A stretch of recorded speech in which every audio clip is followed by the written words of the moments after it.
this move in the center chart here is what we forecast on the 16th, which was that the market was in what we refer to as a conflict period.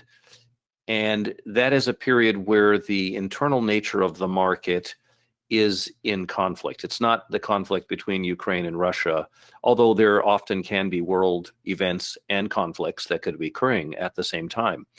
But the word conflict is really referring to the idea that the market is in a internally conflicted position, and under those conditions, the market will make very directional, sharp, extended moves. And it can be to the upside. It's just in this particular case, it's to the downside.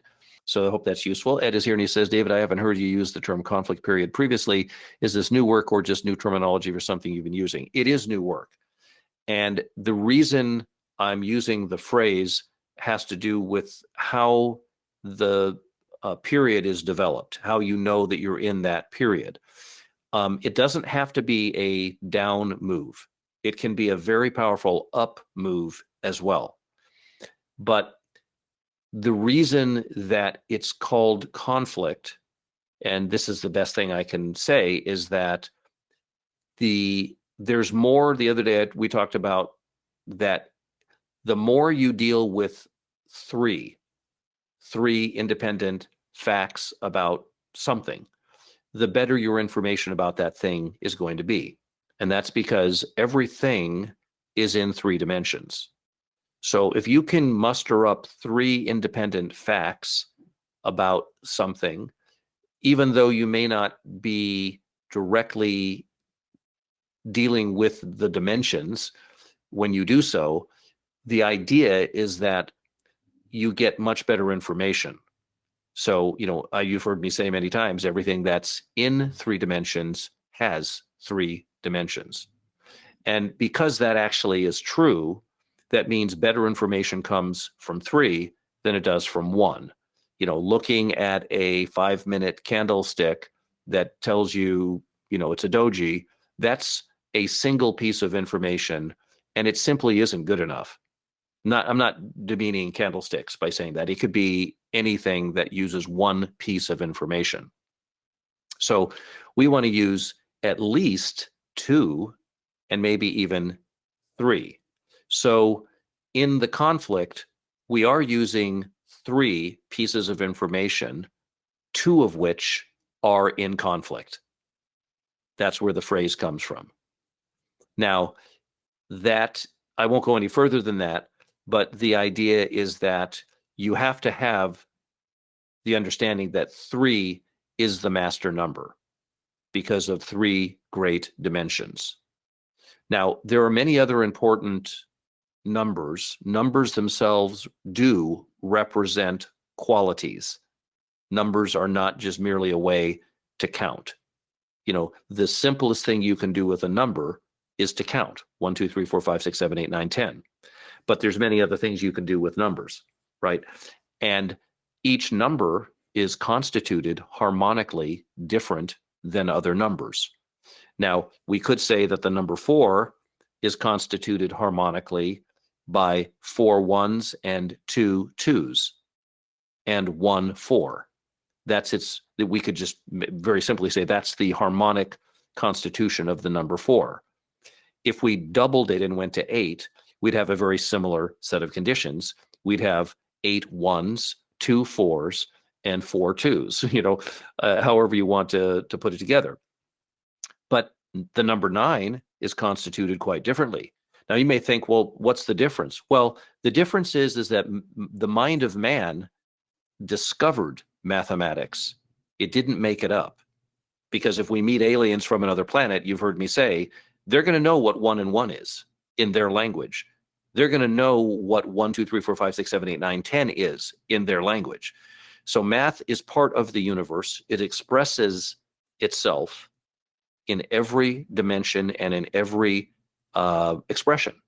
So no matter where you are in the universe, you're going to see that whatever phenomena you run into, things that we don't even know about now, those phenomena are going to be dictated by some series of mathematical principles. That's a fact. So even things that we have now, mathematicians have found that these certain principles will affect this particular thing. Well, that's true for everything. So those principles are at work. So numbers represent much more than numbers. They actually have qualitative differences, and those qualitative differences have meaning.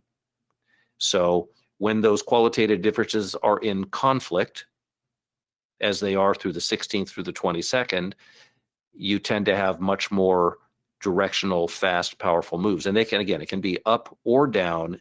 In this case, we felt that the downside was more likely given the set of conditions that the market was in at the time. With regard to conflict, I'll bring it up again when we have another period for that to happen in, so that you can see that there are certain qualitative effects of that, just like there are in anything that's in conflict. If you take sound, and what is sound? Sound is, what is sound? Sound is mathematics expressed in the world. That's what it is. There's vibrating happening at a certain frequency. Frequency is all dictated by math. The principles of frequency are already in math. It dictates music. It dictates notes. It dictates everything that music is. So that's another example of the ideas that I'm expressing here. So it's not, I'm not trying to be mysterious. I'm trying to explain it as best as I can without going into the serious technical details. If you're more interested in some of the things that we do, one of the things that we do, the square principle, I'm going to be teaching on March 5th and 6th. I can assure those that are coming, you're not going to be disappointed in what I show you, and it's going to give you a lot of interesting ideas about what you can do with that knowledge in the market. And then when you go beyond that, not that you have to, but if you want to go beyond that, there are deeper things where you're not looking at the expression of the market, you're actually looking through the expression. You're saying, I'm going beyond that, and I'm making statements. That's why many, many years ago, I told you, I had to come up with the most basic thing that I could say about the markets to say, where is the starting point? It would be like you and me saying, well, let's all agree. Let's say we're in an argument of something. Let's agree on one thing. Okay, we go outside, we look up and say, up in the sky there, that's the sun. Can we both agree on that, right? Can we both agree that that big yellow thing with that shiny can we both agree that that's the sun, right? Two people that are in disagreement. Can we get to some level where we can say, we agree on this, right? I needed to do that in the market. I needed to be able to say, what's the most basic thing that I can say the market is? And for me, that is that the market is forces at work. I needed to come up with something where I could say that's true, that there's some kind of force moving prices up and down, and the movement is the work. That's the work, forces at work. I had to come up with that so that I could start building from there the ideas. But there you are. I don't really have anything more to say, but I just wanted to really express, I mentioned this the other day, try to work with 3, because 3 is such a master number because it represents the dimensions. And even though there's theories about 10 dimensions and this and that, in this universe that you're walking around in, that you can see, taste, smell, and sense, you are in 3 dimensions. You may be actually in more than that, but for all practical purposes, you're in 3. And everything can be measured that way and seen scientifically that way. So keep that in mind, that you want to have, if you can, get 3 pieces of information to help you make a decision.